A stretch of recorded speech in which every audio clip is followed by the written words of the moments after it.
Before proceeding through this movie, a good idea would be to draw your own diagram for what you consider to be the solution and then match it to what you're about to see. So here's an opportunity to pause it before you see the rest of the solution. We'll start off at looking at the first part of this journey.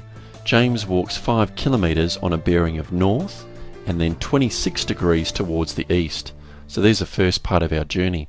For the next one, what we'll do is we'll replace the compass bearings onto our new starting point so we can see what happens when James moves south 64 degrees towards the east. So together we've got the black line and the blue line representing his whole journey. Now the question's asking us how far east he is of his starting point, so we find where the starting point is and draw a horizontal line to the finishing point.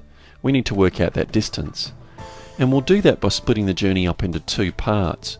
We'll look at the horizontal line for the first bit of the journey and then the second bit of the journey.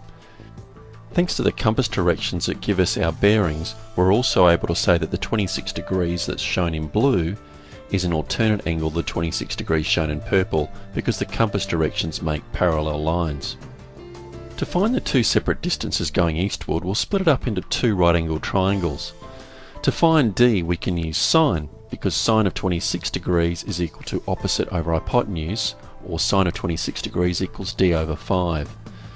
Going through and solving that trigonometric problem, we can find that D is equal to a value of 5 times sine 26 degrees, or 2.19 kilometres.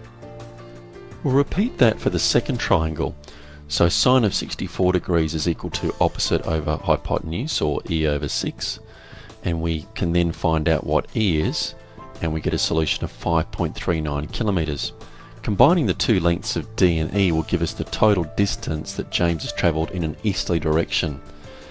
So 5.39 added on to 2.19 gives us a final distance of 7.58 kilometres, which is the total distance travelled in an easterly direction.